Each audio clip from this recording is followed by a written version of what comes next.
The winding lane, barely more than a ribbon of gravel clinging to the rugged coastline, finally opened onto a sight that stole Ilara's breath. Blackwood Manor. It wasn't merely a house. It was a fortress of shadowed stone and ancient secrets. Its imposing silhouette framed against a sky bruised purple and gold by the setting sun. Turrets rose like watchful sentinels, and ivy, thick as a man's arm, wrestled with the grey walls, claiming every fissure and crevice.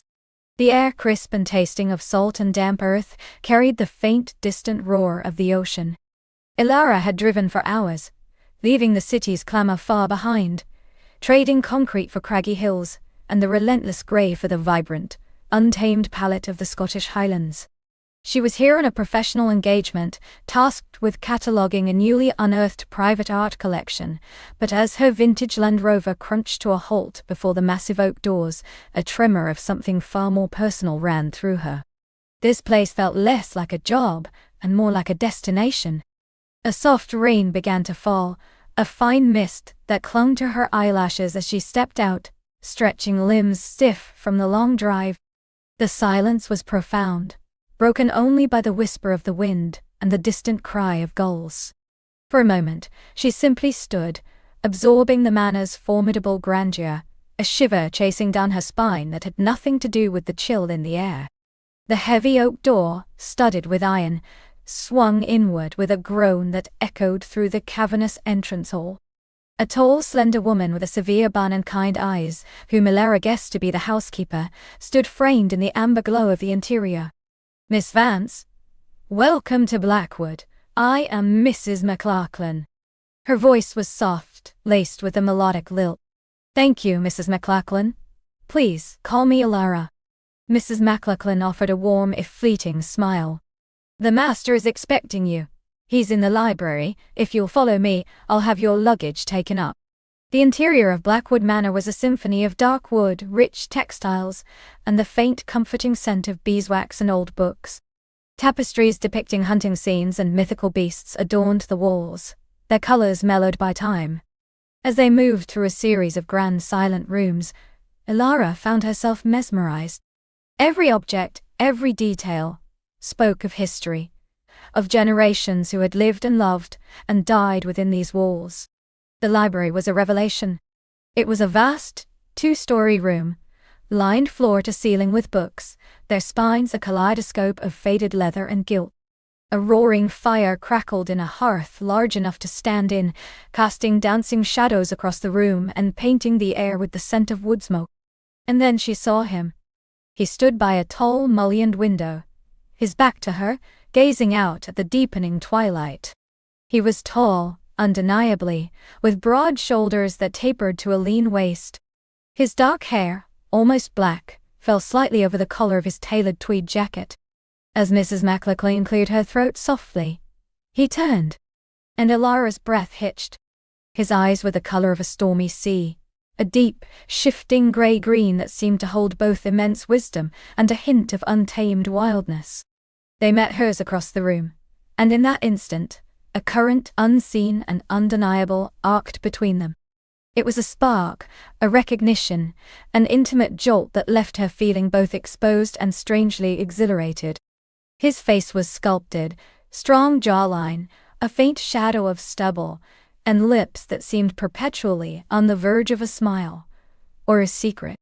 "Miss Vance," he said, his voice a low, resonant rumble that seemed to vibrate through the very floorboards.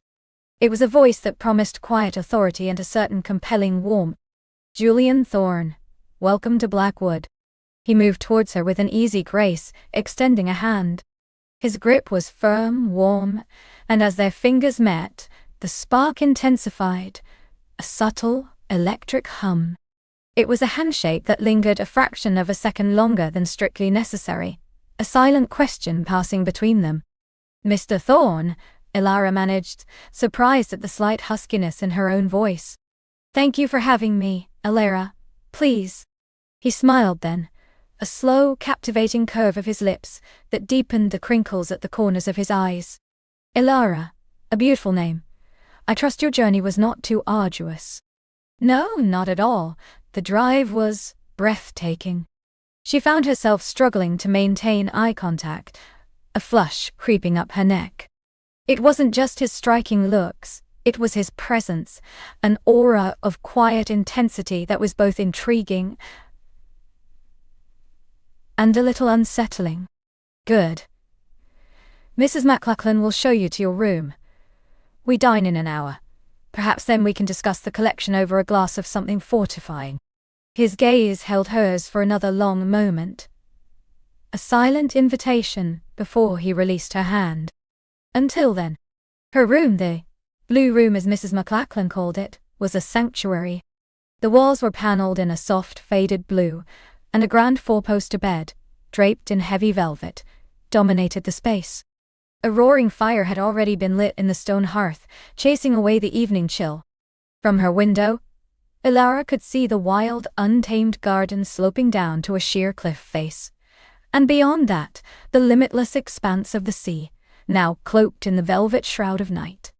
The rhythmic hush and roar of the waves became a soothing lullaby. As Mrs. McLachlan left, Ilara walked to the window, pressing her palms against the cool glass.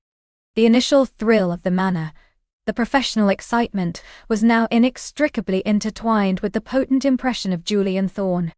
He wasn't what she had expected. She had envisioned an eccentric art collector, perhaps an elderly recluse. Instead, she had met a man who radiated a quiet power, whose eyes held a depth that hinted at stories yet untold. She unpacked slowly, her mind replaying their brief encounter. The warmth of his hand, the depth of his voice, the way his gaze had lingered. It was unprofessional, she chastised herself, to be so affected. Her focus needed to be on the centuries-old canvases and sculptures, not on the enigmatic owner of the manor. Yet, a delicious ripple of anticipation had settled in her stomach, a feeling she hadn't experienced in years. After a quick, invigorating shower, Ilara chose a simple, elegant dress, a deep emerald green, that complemented her fair skin and dark hair. She added a delicate silver necklace, a family heirloom, and brushed her long dark hair until it gleamed.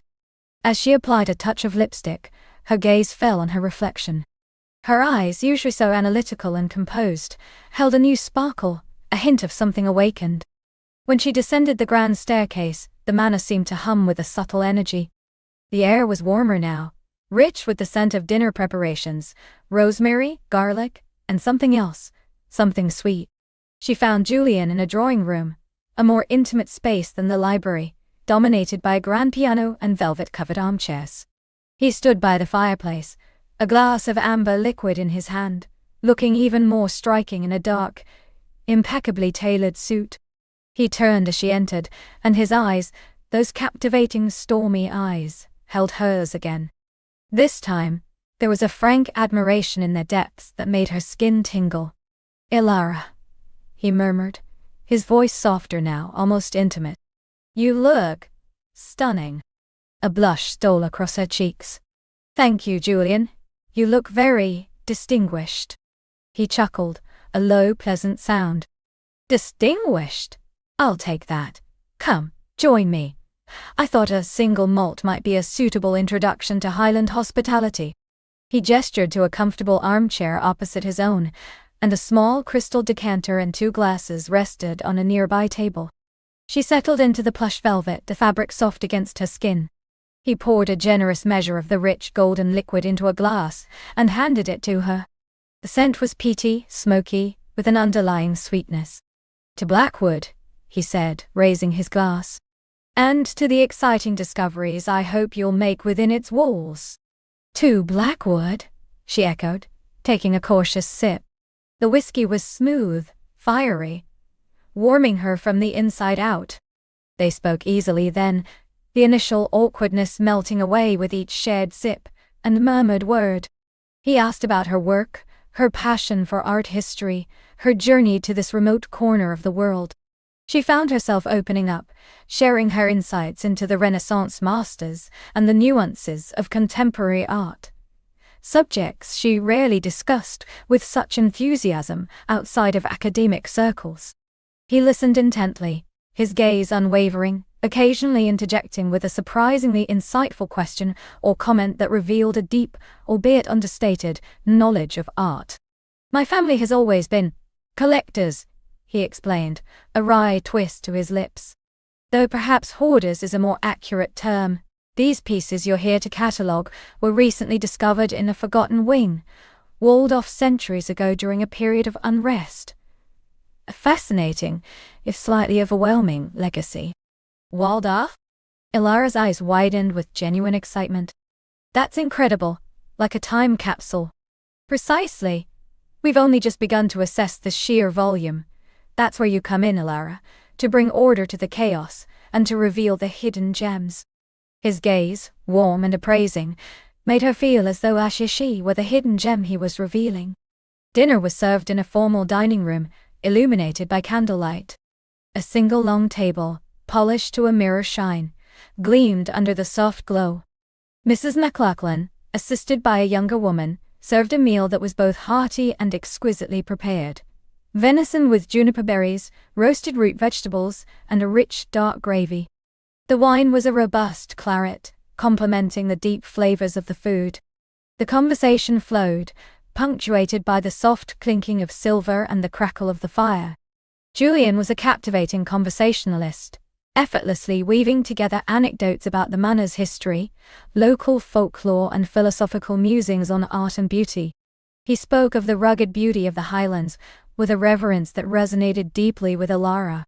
"There's a wildness here," he said, gesturing vaguely towards the immense windows, now reflecting the candlelight. "A raw, untamed spirit that refuses to be subdued. I find it grounding." "I can see that," Ilara agreed, her voice soft. "It feels ancient, profound, like a place where secrets are held close." His eyes met hers, a knowing glint in their depths. "Secrets indeed. Blackwood has its share. Perhaps you'll uncover some of them as you delve into its forgotten corners." There was a subtle invitation in his tone, a hint of shared discovery that sent a shiver of excitement through her. The candlelight caught the planes of his face, highlighting the strong line of his jaw, the curve of his lips as he spoke, the way his dark hair fell just so. She found herself studying him, absorbing every detail, feeling an almost magnetic pull towards him. As the evening wore on, the wine and the intimate atmosphere began to work their magic. Ilara felt a loosening of her usual professional reserve, a warmth spreading through her veins that was more than just the alcohol. She laughed genuinely at his dry wit and found herself leaning forward, drawn into his world. After a dessert of sticky toffee pudding, rich and sweet, they retired to the drawing room once more. Julian poured them each a digestive, a rich, dark port this time. The rain had intensified, drumming a steady rhythm against the windows, a comforting backdrop to their conversation. He moved to the grand piano, his fingers hovering over the keys. "Do you play, Ilara?" "A little, when I was younger," she admitted, feeling a pang of nostalgia. "But not in years. A shame. Music, like art, is a language all its own." He sat down, his posture relaxed, yet radiating a quiet power. He began to play, a haunting, melancholic melody that filled the room, weaving itself around them. It was a classical piece, yet imbued with a raw emotional intensity that Ilara found deeply moving. His hands, long and elegant, moved over the keys with a practiced grace, each note precise, yet imbued with feeling. She watched him, mesmerized. The way the firelight caught the planes of his face, the intensity in his eyes, as he lost himself in the music, the subtle flex of muscles under his jacket. He wasn't merely playing notes, he was pouring his soul into the melody. The music spoke of longing, of beauty, of something profound and unspoken. It resonated with the nascent feelings stirring within her, amplifying them, giving them voice. When the last note faded, the silence that followed was heavy, pregnant with emotion. He turned to her, his eyes soft, searching. "That was beautiful, Julian," she whispered, her voice thick with emotion. He offered a small, self-deprecating smile. "An old favorite. Sometimes when the night is long and the house feels quiet, it helps." There was a hint of vulnerability in his words, a momentary lifting of the composed facade, that drew her in even further. She felt an urge to reach out, to touch him, to offer some silent comfort. Instead, she simply met his gaze, allowing the unspoken connection to deepen. "It's been a long day," she said, finally breaking the spell, though reluctantly. "I should probably retire." He rose, his movements fluid and graceful. "Of course, I wouldn't want to keep you from your rest. We have a busy few days ahead, exploring the collection." He walked her to the foot of the grand staircase. The air between them hummed with an almost palpable tension, a delicious current of unspoken desire. As she reached the first step, she turned back to him. "Thank you, Julian," she said, her voice barely a whisper. "For everything. The dinner, the conversation, the music." His gaze was intense, burning into hers. "The pleasure was entirely mine, Elira." He took a step closer, and for a heart-stopping moment, she thought he would reach for her, perhaps even kiss her. Her breath caught in her throat, her pulse quickening. But he simply stood there, his eyes never leaving hers, a faint, enigmatic smile playing on his lips. The air was thick with unspoken possibilities, with the potent promise of what might be. "Good night, Elira," he finally said, his voice a soft caress. "Good night, Julian." She ascended the stairs, her back to him, acutely aware of his gaze following her.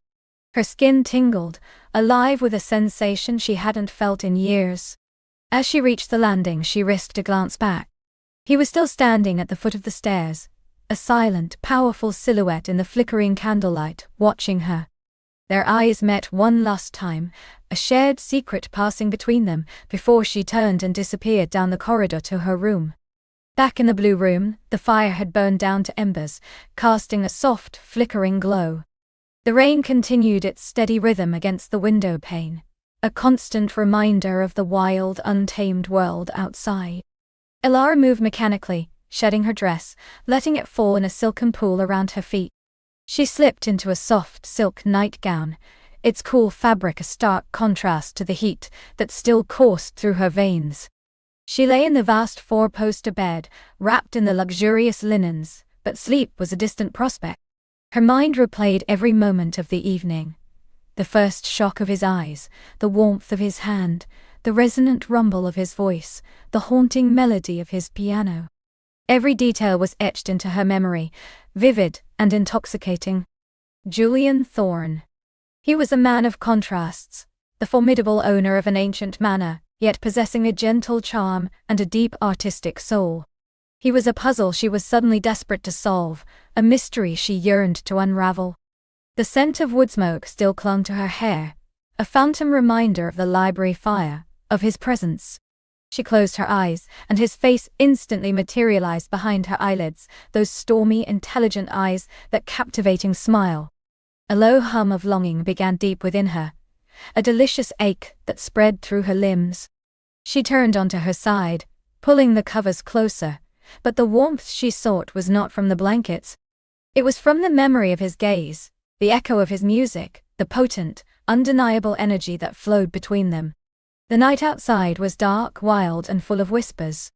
And inside, in the quiet solitude of her room, Elira felt a thrilling, dangerous whisper of her own, promising a passion she hadn't known she craved, and an adventure far beyond the art collection she had come to catalogue.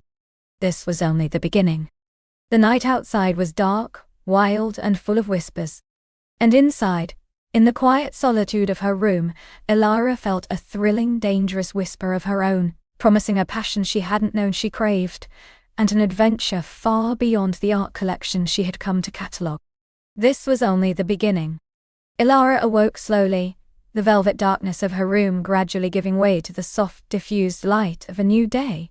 Rain still pattered against the window panes, a gentle counterpoint to the distant rumble of a lingering storm. But the wind had softened its mournful cry. Her body felt heavier than usual, a delicious languor settling deep in her bones, a residual warmth that had nothing to do with the goose-down duvet. It was humming. The memory of his eyes, the almost imperceptible tremor in his voice when he spoke her name, the way the firelight had sculpted the planes of his face, it all returned in a rush, a potent cocktail of curiosity and yearning. She stretched, arching her back, feeling the pull of muscles that had tightened in sleep, or perhaps in anticipation. The professionalism she usually wore like a second skin felt a little looser this morning, frayed at the edges by the potent encounter. She was an art historian, a cataloguer, precise and analytical. Yet, in the presence of that man, her carefully constructed world had tilted on its axis. Reluctantly she rose, pulling on a silk robe that felt cool against her skin. The chill in the old house was palpable, a testament to its ancient stones and high ceilings. But it couldn't quite extinguish the heat that still simmered within her. She moved to the window, pushing aside the heavy velvet drapes.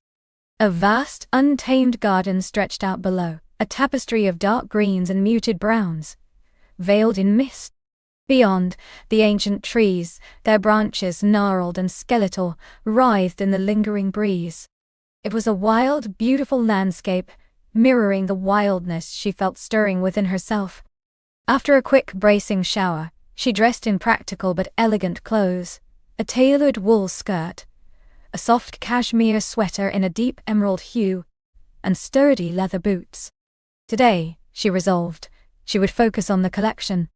She would be Alara Vance, the professional. The man, he was merely a distraction, albeit a magnificent one. She found her way to the dining room, a cavernous space with a long, polished mahogany table that could seat 20. Today it was set for one, a single place at the far end, near a tall window that overlooked a rose garden, now barren but promising. A formidable silver coffee pot steamed gently, and a selection of pastries, fresh fruit, and artisanal jams awaited her. The silence was profound, broken only by the gentle clinking of porcelain as she poured her coffee. Just as she reached for a warm croissant, a shadow fell across the threshold. Her heart gave a sudden rebellious leap. He stood there, framed in the doorway, exactly as she remembered him, tall, lean, with an air of effortless grace. He wore dark trousers and a simple fitted sweater, the color of stormy skies, emphasizing the breadth of his shoulders and the strong line of his throat. His dark hair, still damp, curled alluringly at the nape of his neck. "Good morning, Alara," he said, his voice a low, resonant rumble that seemed to fill the vast room, chasing away the silence. He didn't smile widely, but a subtle warmth touched his lips, a recognition in his eyes that made her breath catch. "Good morning," she managed, her voice a little breathy, betraying her carefully constructed composure. She gestured vaguely to the table. "Please, join me." He walked towards her with that same unhurried stride, pulling out the chair opposite her. The distance felt both vast and non-existent. As he settled, a faint, clean scent, something of wood smoke and a subtle masculine spice, drifted across the table, intoxicating in its proximity. "I trust you slept well?" he asked, his gaze lingering on hers.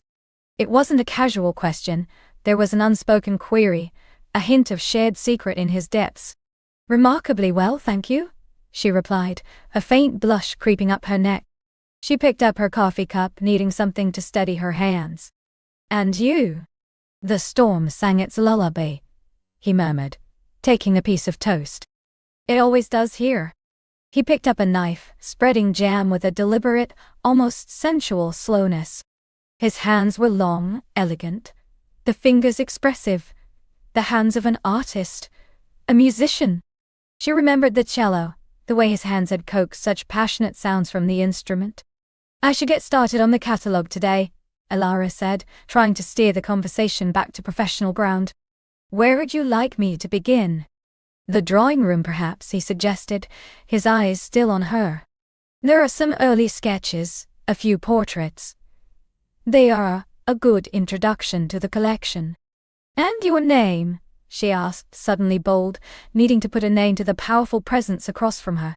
A slow, enigmatic smile finally touched his lips, reaching his eyes this time. "Julian. Julian Thorne." Julian Thorne. The name suited him, ancient, strong, with a touch of the romantic. "Alara Vance," she repeated, as if he needed reminding, a faint smile gracing her own lips. They ate in a comfortable silence for a few minutes, though the air between them vibrated with an unspoken energy. Ilara found herself studying him, the way his dark hair fell across his brow, the strong line of his jaw, the almost primal intensity in his gaze. He, in turn, seemed to be observing her with an equally compelling interest, making her feel as if every movement, every subtle shift of expression, was noted and understood. When she finished, Julian rose. "I will be in my study if you need anything, or if you simply wish for company." The last words were spoken softly, almost a whisper, a warm invitation that settled deep within her. She watched him leave, the graceful sway of his shoulders, the quiet dignity of his departure. The dining room felt empty again, but no longer silent. It hummed with the echo of his voice, the memory of his presence. Armed with her notebook, pencils, and a digital camera, Ilara made her way to the drawing room. It was a magnificent space, filled with light from tall, arched windows, and dominated by a grand fireplace carved with intricate mythical figures. The walls were adorned with paintings, some large and imposing, others smaller, more intimate. There were landscapes that captured the raw beauty of the surrounding countryside, portraits that seemed to breathe with life, and still lifes rendered with exquisite detail. She lost herself in the work, the precise, methodical process of documenting each piece, a welcome anchor. She noted the artists, the dates, the mediums, the subject matter, carefully measuring each frame, scrutinizing each brushstroke. The collection was eclectic, spanning several centuries, hinting at generations of discerning, if somewhat eccentric, collectors. Among the oils and watercolors, she found a series of charcoal sketches, raw and powerful.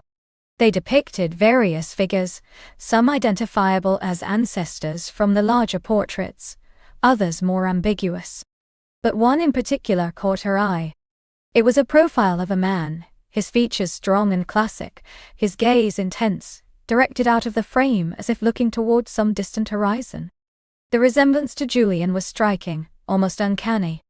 The same high cheekbones, the same proud nose, the same sweep of dark hair. Was it an ancestor? Or Hamia?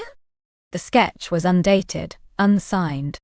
She felt a shiver trace its way down her spine. The mystery of Julian Thorne deepened. Hours passed, marked only by the shifting light outside. The rain had ceased, and patches of pale sunlight began to filter through the clouds, illuminating dust motes dancing in the air and lending a golden glow to the older frames. Her fingers ached, but a sense of quiet satisfaction settled over her. This was her element, her passion. As the afternoon wore on, a faint melody reached her ears. It was the cello again, the rich, mournful tones weaving their way through the ancient walls of the house, a lament that spoke of longing and beauty.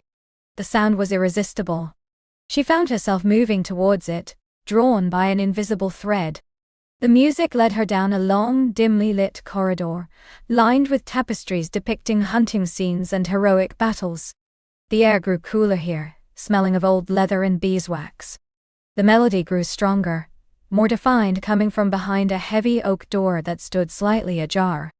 Hesitantly, Ilara pushed the door open a little further. She found herself looking into what appeared to be a library or a study. A room saturated with the scent of aged paper and pipe tobacco. Bookshelves soared to the vaulted ceiling, filled to overflowing with ancient tomes.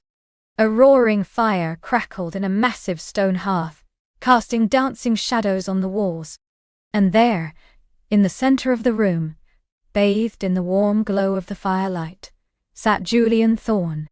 He was hunched over his cello, his bow gliding across the strings with an almost hypnotic grace.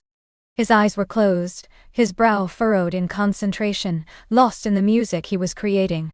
The sweater he wore was pulled taut across his back, emphasizing the controlled power of his movements. Ilara stood transfixed, a silent observer. The music was a profound expression of emotion, a story told without words. It spoke of yearning, of melancholy, but also of a deep, abiding passion, a fiery spirit that pulsed beneath the surface. It was a sound that resonated deep within her own soul, stirring something primal and powerful. He finished the piece, the last note fading into the quiet crackle of the fire. He remained still for a moment, his head bowed, as if recovering from a deep journey. Then, slowly, his eyes opened, and he turned his head, finding her standing in the doorway. There was no surprise in his gaze, only a quiet understanding, an almost expectant look. "Elara," he said, his voice husky, as if still imbued with the music. "You found me." She stepped fully into the room, feeling a sudden warmth spread through her cheeks. "I followed the music," she admitted, her voice soft. "It was beautiful." He offered a small knowing smile, setting the cello carefully aside. "Thank you. It is a piece I have been working on, a reflection of the house, perhaps, or the weather." He rose, his movements fluid and unhurried, and walked towards her. As he approached, the scent of him, that unique blend of wood smoke and spice, grew stronger, enveloping her. His eyes, the color of rich, dark earth, held hers captive. "Did you find anything of interest in the drawing room?" he asked, his voice low, intimate. "Many things," she replied, trying to keep her tone professional, though her heart was thrumming a frantic rhythm. "There's a charcoal sketch, a profile of a man. It bears a remarkable resemblance to you." A flicker of something unreadable crossed his face. Amusement? Recognition? "Ah. That one," he said, a faint smile playing on his lip. "It is an old piece. A family likeness, perhaps." He didn't elaborate, and she didn't press. Some mysteries, she realized, were meant to unfold slowly. He stopped just a few feet from her, the space between them charged with an almost palpable tension. His gaze dropped from her eyes to her lips, then back up again, lingering. "You look as if you've had a productive day," he observed, his voice a soft caress. "I have," she said, her voice barely a whisper. She was acutely aware of his height, the breadth of his shoulders, the way his sweater stretched across his chest. The air crackled between them, thick with unspoken desires. "Come," he said, extending a hand, his palm open. "Warm yourself by the fire. You look a little chilled." Her gaze dropped to his outstretched hand. It was an invitation, simple and direct, yet laden with deeper meaning. Her fingers tingled with the imagined warmth of his touch. Hesitantly, she reached out, her hand trembling slightly as her fingertips brushed against his. His skin was warm, firm, and surprisingly soft. His fingers closed around hers, a gentle but firm clasp that sent a jolt of heat through her entire arm, straight to her core. It wasn't merely a polite gesture, it was a connection, a silent assertion of their growing bond. He led her towards the fireplace, his thumb gently stroking the back of her hand as they walked. The touch was light, almost accidental, yet it sent shivers through her, awakening every nerve ending. They stood before the crackling fire, the flames reflecting in their eyes, the warmth a welcome embrace.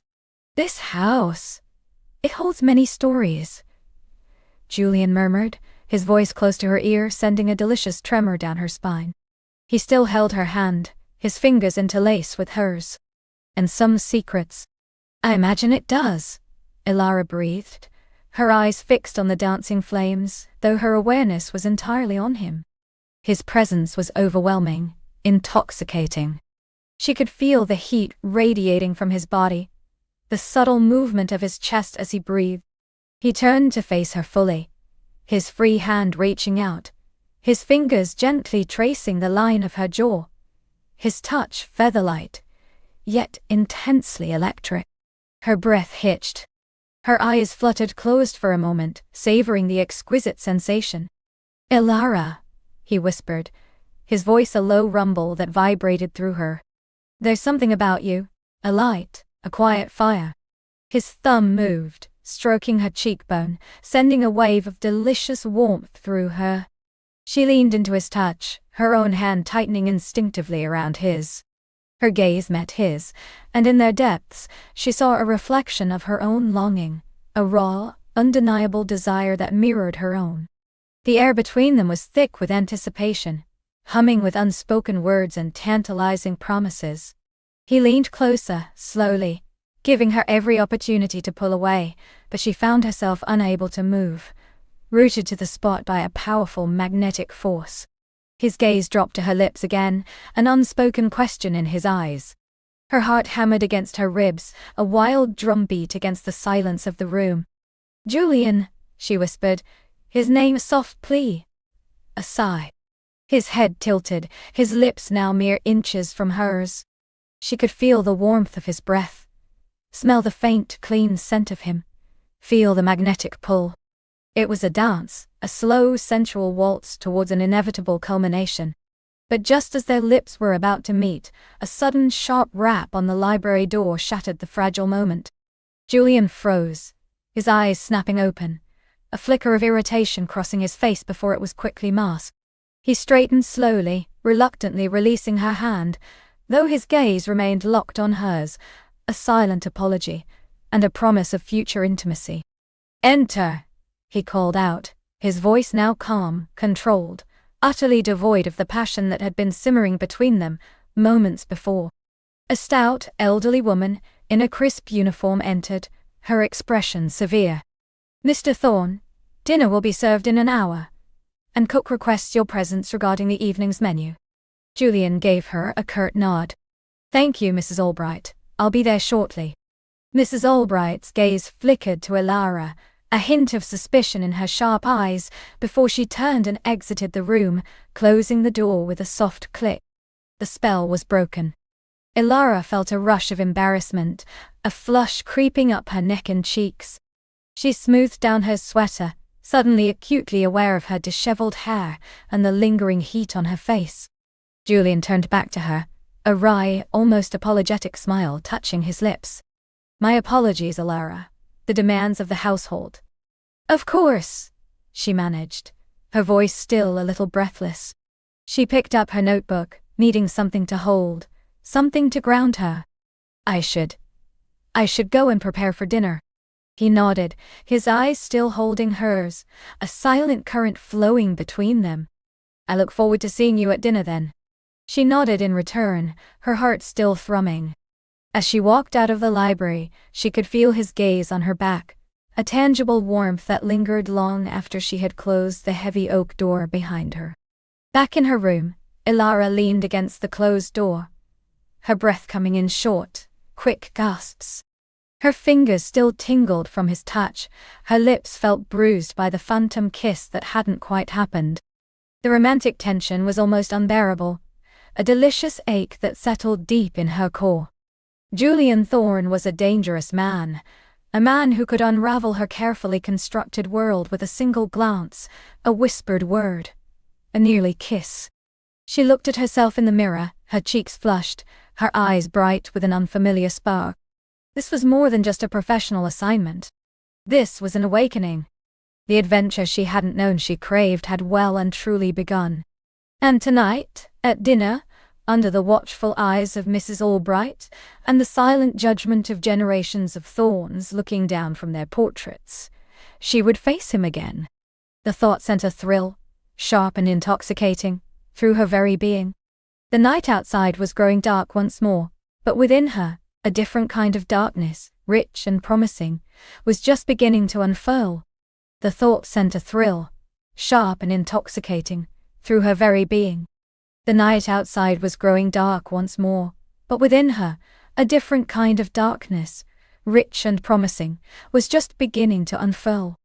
Evelyn found herself back in her room, the scent of lavender and old wood, a comforting balm against the sudden tempest within her. She moved with a practiced grace, her hands almost automatically selecting the dark green velvet dress she'd brought, a garment chosen more for its practicality in chilly libraries than for any grand social occasion. But tonight, it felt different. Its deep hue, almost the color of a midnight forest, seemed to absorb the burgeoning light of her anticipation, making it shimmer, subtly.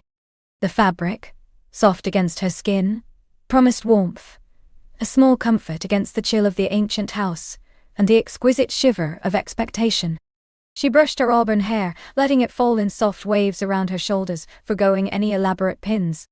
A simple strand of pearls, her grandmother's, found its place around her neck, a cool touch against her flushed skin. She wasn't primping for him, she told herself, but simply presenting herself. The woman who had come to Blackwood Manor was evolving, and perhaps this was simply her new skin. The grandfather clock in the hall chimed 7, a resonant, deep note that vibrated through the floorboards. Dinner. She took a deep breath, letting it out slowly, trying to compose the butterflies that had taken flight in her stomach. Her reflection in the antique mirror showed a woman whose eyes held a new, unfathomable depth, a hint of wildness beneath their usual studious calm. She was ready. The dining room was a cavern of polished mahogany and ancestral gazes. Portraits lined the walls, their subjects, stern-faced men in ruffs and women with elaborate coiffures, seeming to watch her every move. A massive chandelier, dripping with crystal, cast a warm golden glow over the long gleaming table, set for three-way. Mrs. Albright, a formidable presence in her starched apron, was already there, adjusting a silver fork with meticulous precision. Julian Thorne stood by the imposing fireplace, a glass of amber liquid in his hand, his back to her. The sight of him, silhouetted against the flickering flames, sent that familiar, delicious jolt through Evelyn. He turned as she entered, and for a fleeting moment, their eyes met across the expanse of the room. His gaze was a deep, dark well, holding an unreadable intensity that made her breath catch. A subtle, almost imperceptible smile touched his lips, a mere ghost of a curve that nonetheless radiated a warmth that reached her across the distance. He inclined his head slightly, a gesture of old-world charm. "Miss Thorne, you are prompt." His voice, a low rumble, seemed to caress the syllables of her name. "Mr. Thorne," she replied, her voice steadier than she felt. She moved towards the table, acutely aware of his eyes on her, feeling the velvet brush against her calves. Mrs. Albright gave a tight, almost imperceptible nod of approval, as Evelyn took her seat at the opposite end of the table from Julian, with Mrs. Albright taking the seat between them, acting as a quiet, watchful chaperone. The dinner commenced with a delicate consommé, followed by roasted pheasant with wild mushrooms and root vegetables. The food was exquisite, rich and comforting, but Evelyn found herself tasting little of it, her senses sharpened by the proximity of Julian. Their conversation was polite, almost formal, revolving around the history of the manor, the challenges of cataloguing such a vast library, and the unexpected chill of the autumn nights. Yet, beneath the veneer of polite discourse, an electric current hummed. "I trust you found your first day productive, Miss Thorne?" Julian asked, his voice smooth, eyes glinting in the candlelight. "Indeed, Mr. Thorne. The sheer volume is daunting, but the collection is extraordinary. I've found several first editions already that are quite remarkable." She met his gaze, feeling the subtle challenge in his question, and the deeper invitation. "My ancestors were rather acquisitive," he mused, a wry twist to his lips. "They valued knowledge, or at least the appearance of it, immensely. There's more than appearance in your library, Mr. Thorne. There's true scholarship and a palpable sense of history." She paused, then added, "And perhaps a few secrets." A flicker of something unreadable crossed his face, a momentary tightening around his eyes. "All old houses have their secrets, Miss Thorne. And all old books. It is the joy of discovery, isn't it, to peel back the layers?" His words, innocent on the surface, felt charged with a double meaning, a direct reference to the awakening she'd experienced that afternoon. Evelyn felt a blush creep up her neck, and she lowered her gaze, feigning interest in her pheasant. She could feel Mrs. Albright's silent presence, a bulwark against the rising tide of unspoken words. As the meal progressed, the small talk continued, a delicate dance around the edges of something far more potent. Evelyn found herself studying Julian, the elegant line of his jaw, the way his dark hair fell slightly across his forehead, the strength in his hands as he raised his wine glass. He was a man steeped in the history of his family, burdened perhaps by its legacy, but also possessing a magnetic allure that was impossible to ignore. He caught her watching him once, and his eyes held hers for a fraction too long, a silent question passing between them that sent a shiver down her spine. Finally, Mrs. Albright cleared her throat. "Would you care for coffee in the drawing room, Mr. Thorne?" "Miss Thorne?" "That would be delightful, Mrs. Albright," Julian replied, his gaze still on Evelyn.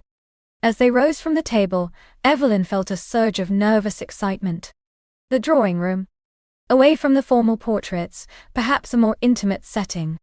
Mrs. Albright led the way, a silent sentinel, and Evelyn followed, her velvet dress rustling softly. The drawing room was a symphony of rich brocades, dark wood, and the comforting scent of wood smoke from a roaring fire. Plush armchairs invited repose, and antique lamps cast pools of soft light, softening the edges of the grand room.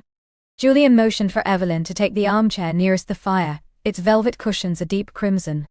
He settled into the armchair opposite her, his long legs stretched out, an air of relaxed power about him. Mrs. Albright soon returned with a tray bearing a silver coffee pot, delicate china cups, and a plate of shortbread.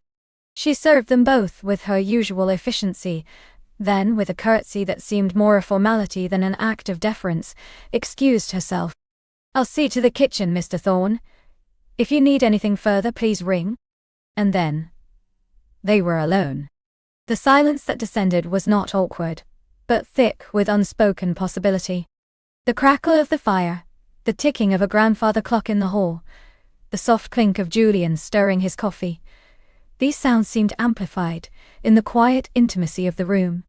Evelyn felt her heart beating a little faster, a soft flutter in her chest. She took a sip of her coffee, its warmth a welcome counterpoint to the coolness she felt within, a coolness born of anticipation. "Mrs. Albright is quite the institution, isn't she?" Evelyn ventured, just to break the spell. Julian smiled. A genuine open smile that transformed his face, chasing away the shadows that often lingered in his eyes. "Indeed, she's been with the family since I was a boy, knows every secret, every loose floorboard, every preference." His gaze lingered on her, and for a moment, Evelyn wondered if he included her own burgeoning preferences in that assessment. "She's fiercely loyal, and keenly observant." "I gathered as much," Evelyn said, a slight smile playing on her lips. "I suspect little escapes her notice." "Very little," he confirmed, his eyes twinkling. "So, Miss Thorne, aside from the formidable Mrs. Albright, how do you find Blackwood Manor? Is it proving to be as inspiring as you'd hope?" "Inspiring is one word for it," Evelyn mused, meeting his gaze directly. "Overwhelming perhaps, certainly. Alive, it has a presence, a story within every room, every object." "And what story have you gleaned so far, Miss Thorne?" he asked, leaning forward slightly, his elbows resting on his knees, a posture of engaging interest. The firelight played across his features, highlighting the planes of his face, the dark intensity of his eyes. "A story of hidden depths," she confessed, her voice dropping to a softer tone. "Of passion, ambition, and perhaps regret. The Thorne legacy is not merely one of books, but of lives lived with a certain intensity." His expression became more serious, a thoughtful frown creasing his brow. "You are more perceptive than most who merely pass through these halls, Miss Thorne. Many see only the dust and the grandeur. Few see the heartbeat. I'm a librarian, Mr. Thorne. I'm trained to look beyond the cover, to understand the spirit within the pages." Her gaze held his, challenging him to look beyond her cover. A slow smile spread across his face, a warmth that reached his eyes. "And what spirit do you find within these particular pages, Miss Thorne? Within Blackwood Manor, or perhaps within its master?" The question hung in the air, audacious and direct, yet delivered with a casual grace that disarmed her. Evelyn felt a rush of heat to her cheeks, her heart doing a frantic dance. He was pushing her, subtly, artfully, inviting her to step across a boundary she hadn't even consciously acknowledged was there. "The spirit of a challenge, Mr. Thorne," she replied, her voice a little breathy, but holding steady. "And the spirit of a story that is far from finished." He chuckled, a low, rich sound that seemed to vibrate through the floor. "A challenge, you say? And a story unfinished. A promising assessment for a librarian, I must say. Does that mean you intend to stay until the final chapter is written?"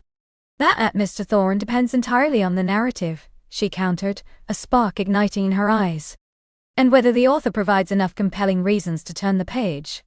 His gaze deepened, becoming almost predatory in its intensity. "Oh, I assure you, Miss Thorne, There are many, many compelling reasons to turn the page at Blackwood Manor, more than you can possibly imagine.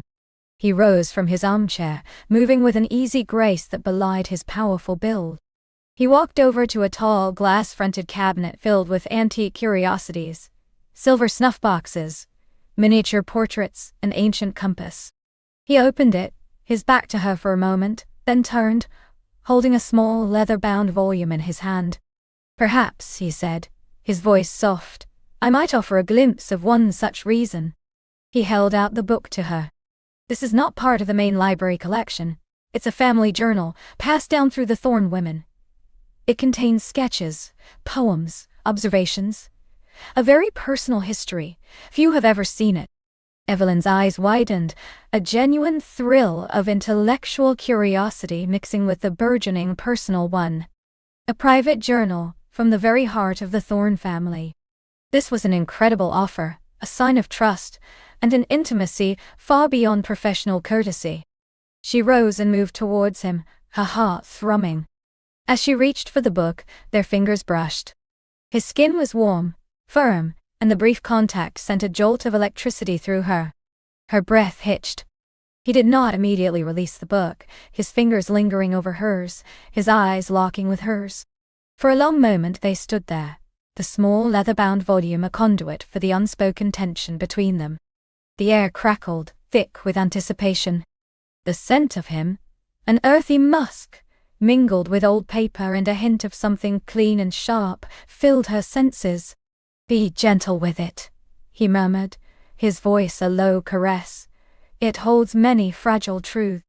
"I always am," she whispered back, her gaze unwavering, feeling the heat rise in her cheeks. The truths she sought now felt far more immediate, far more dangerous than any found in aged parchment.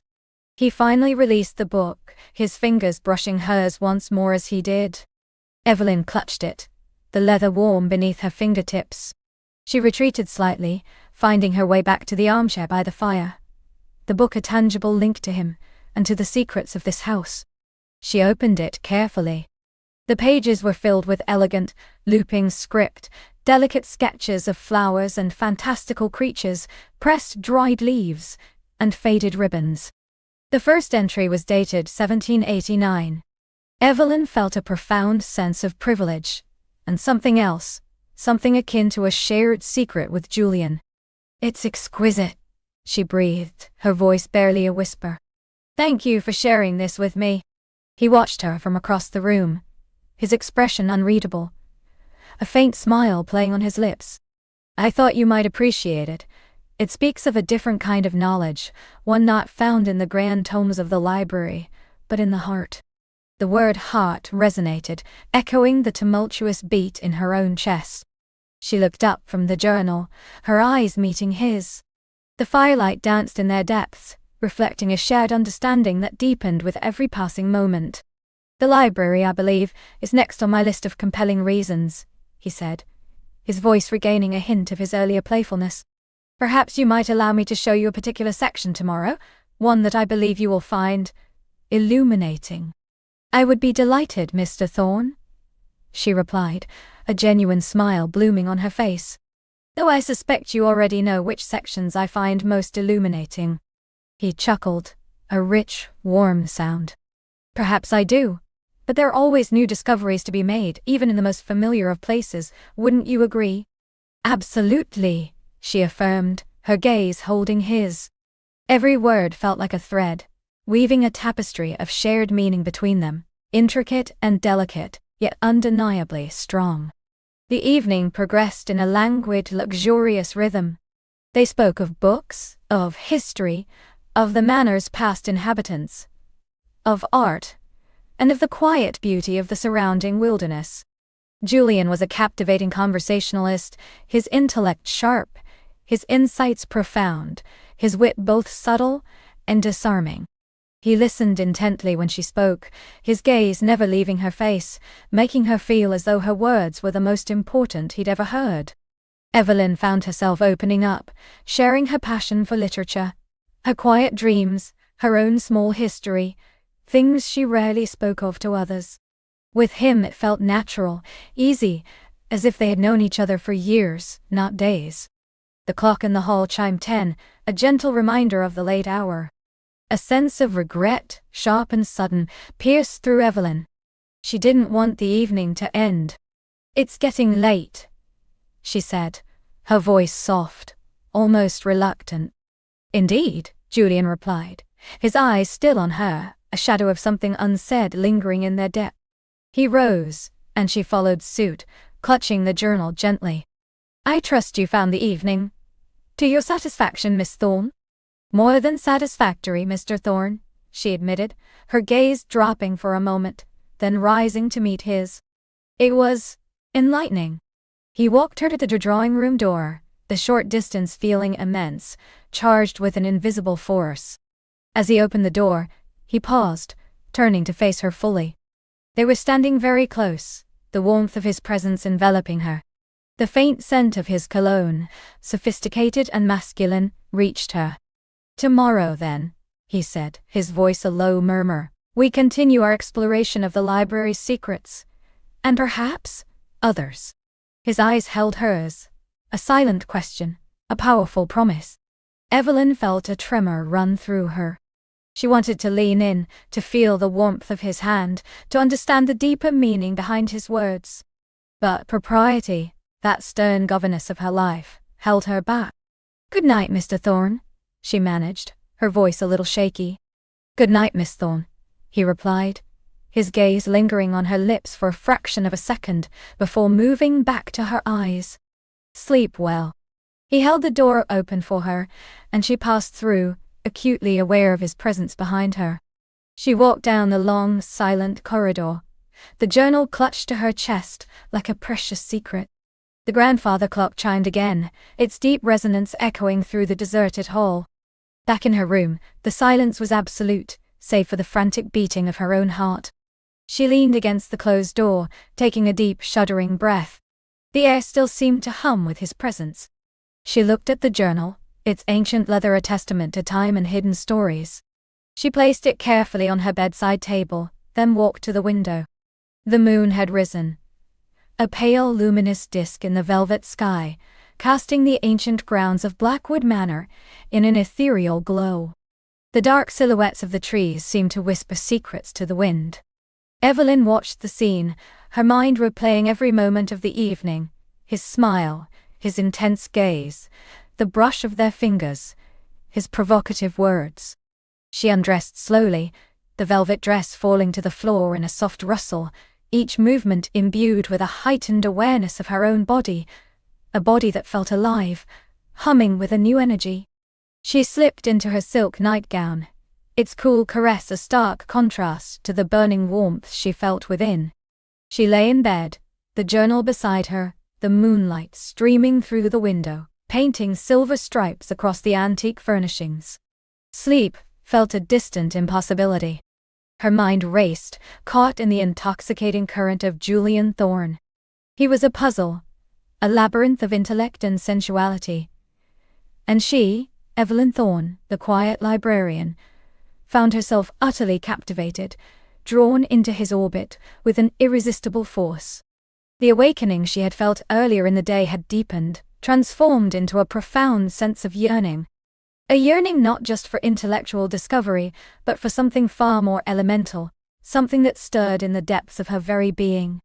She closed her eyes, and his face instantly appeared in her mind's eye, his dark, intense gaze piercing through the darkness. She imagined him now, perhaps in his own study, surrounded by books, a glass of amber liquid in his hand, his mind turning over the evening, turning over Hull. The thought sent another thrill through her, a delicious shiver that started at the nape of her neck and coursed through her entire body. The night was long, filled with the soft whispers of the old house and the even softer whispers of her own desires. She knew, with a certainty that both thrilled and terrified her, that the journey she had embarked upon at Blackwood Manor was only just beginning. The library held countless stories, but the most compelling one, she realized, was unfolding between her and Julian Thorne. A narrative far more intricate and passionate than any she had ever read within the pages of a book.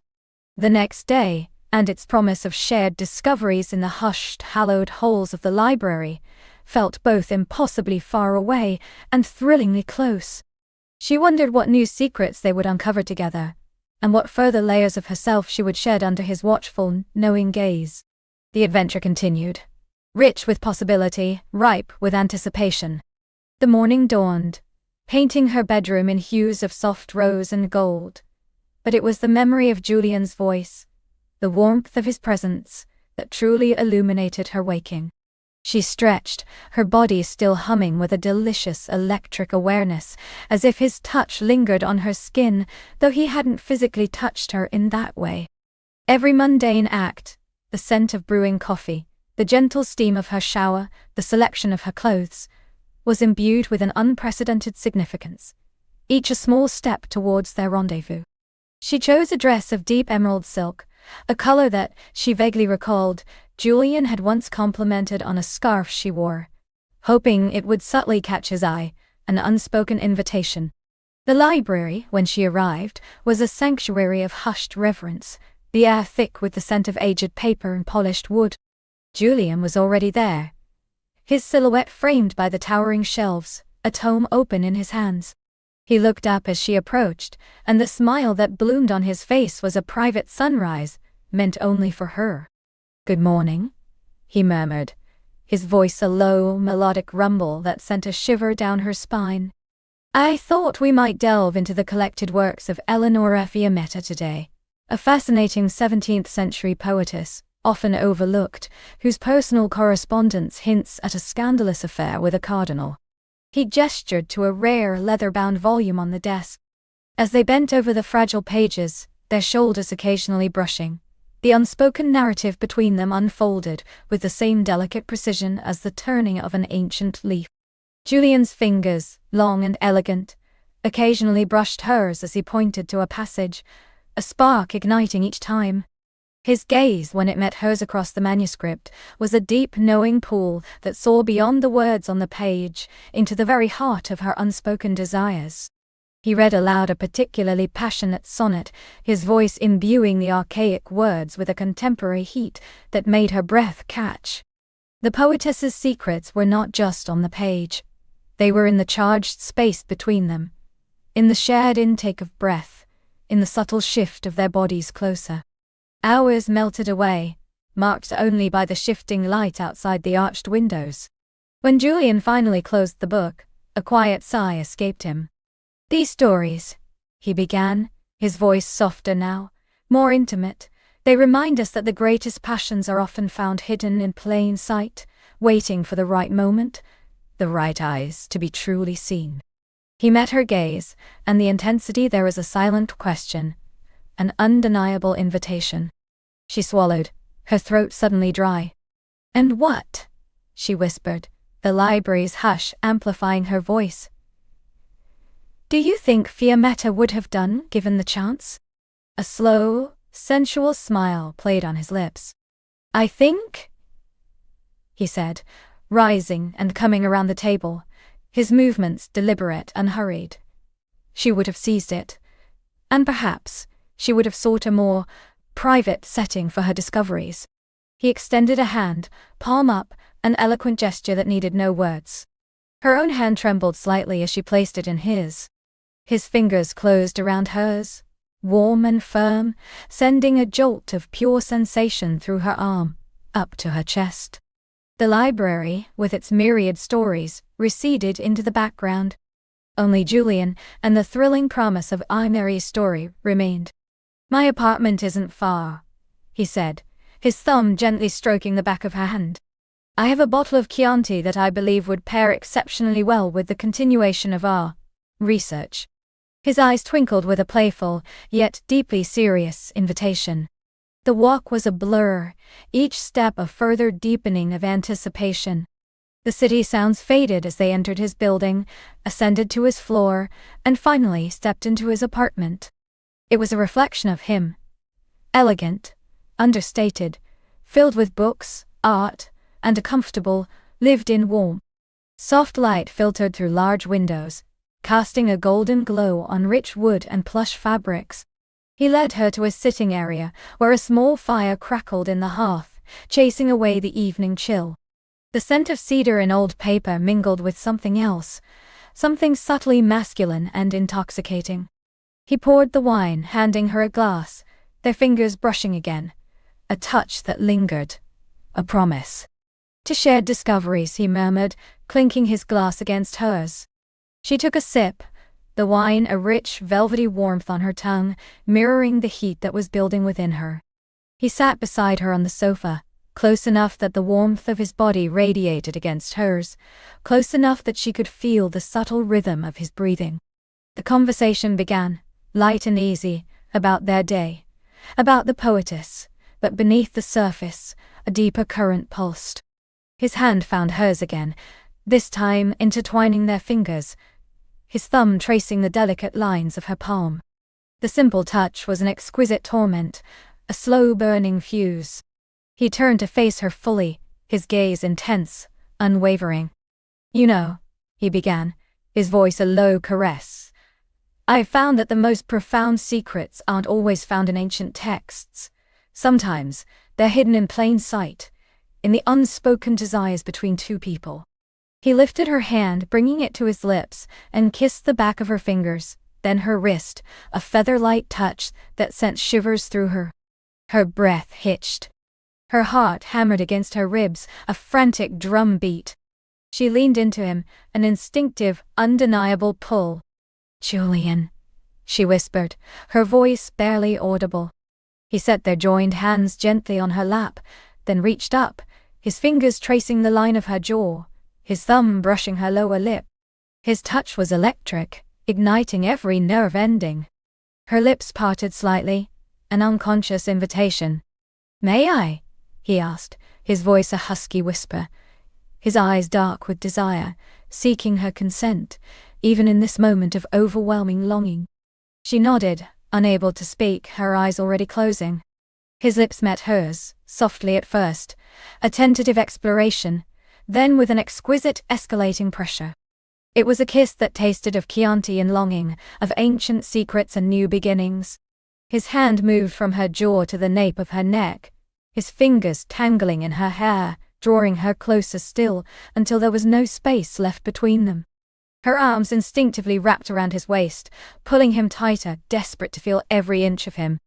The kiss deepened, becoming more urgent, more demanding. His tongue danced with hers, a sensual ballet of exploration and surrender. She felt herself melting into him, her body arching, pressing against his, the emerald silk of her dress a thin barrier against the burning skin beneath. He broke the kiss, just barely, his forehead resting against hers, their breaths mingling, ragged and hot. "You are more captivating than any story I've ever encountered," he murmured, his voice thick with emotion. He rose, pulling her gently with him, their hands still clasped. He led her to his bedroom, a space of hushed elegance, dimly lit by the flickering firelight from the living room. The bed was large, inviting, covered in dark, luxurious linen. Slowly, deliberately, he began to unbutton her dress, his eyes never leaving hers. Each button released was a soft sigh of anticipation, a revelation of the skin beneath. When the last button was undone, the silk dress pooled at her feet, a shimmering emerald puddle. She stood before him in only her lace lingerie, feeling utterly vulnerable, yet utterly empowered by his adoring gaze. He reached out, his hands cupping her waist, his thumbs tracing the lace of her briefs. "Beautiful," he breathed, his voice a reverence. He bent his head, pressing soft kisses to her collarbone, then lower, to the swell of her breasts above the lace. A gasp escaped her. Then, with a gentle touch, he slipped the straps of her bra from her shoulders, letting it fall. Her breasts, full and aching, were finally free. His gaze lingered, filled with a mixture of awe and hunger. He lowered his head again, his lips finding the tender skin, sending waves of pleasure through her. She reached for him then, her fingers fumbling with the buttons of his shirt, desperate to feel his skin against hers. He helped her, his hands guiding hers, until his shirt lay discarded on the floor. His chest was broad, muscled, covered in a light dusting of dark hair that felt wonderfully soft beneath her fingertips. They stood there for a moment, chest to chest, skin to skin, the heat between them a palpable force. His hands roamed her back, her waist, her hips, exploring every curve, every dip. Her own hands found purchase on his shoulders, then tangled in his hair as their lips met again, hungrier, deeper, a primal dance of desire. He lifted her, effortlessly, and she wrapped her legs around his waist, pressing herself intimately against him. He carried her to the bed, lowering her onto the cool, silken sheets. He followed, his weight a delicious pressure, his body a perfect fit against hers.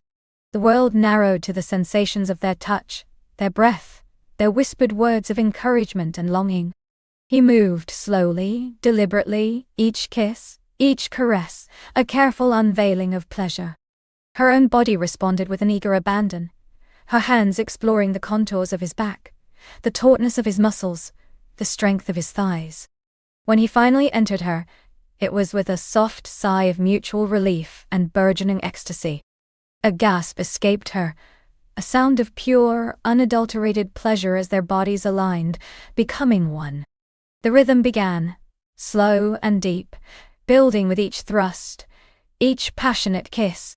The fire in the hearth cast dancing shadows on the walls, mirroring the fervent dance of their bodies. She arched into him, her fingers digging into his shoulders, her head thrown back, a silent cry escaping her lips. He met her intensity, matching her passion, his own breath ragged, his eyes dark with fierce devotion.